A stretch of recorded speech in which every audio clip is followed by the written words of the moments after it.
Sa umaga, taho ang isa sa mga bida. Taho! Taho! Iba ang karisma kapag ito na ang nasa kalsada. Mas lalo pa nga itong naging bongga dahil sa pakulo ni Super Taho na kakaiba.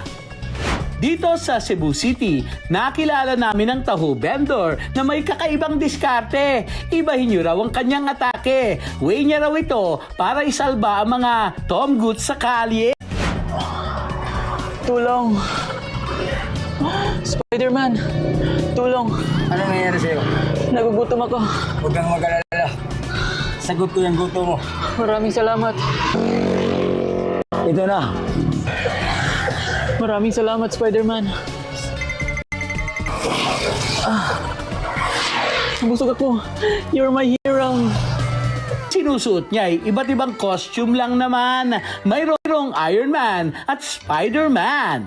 Hanep, change career na ang mga superhero. Nagbenta na ng taho. Oh, oh.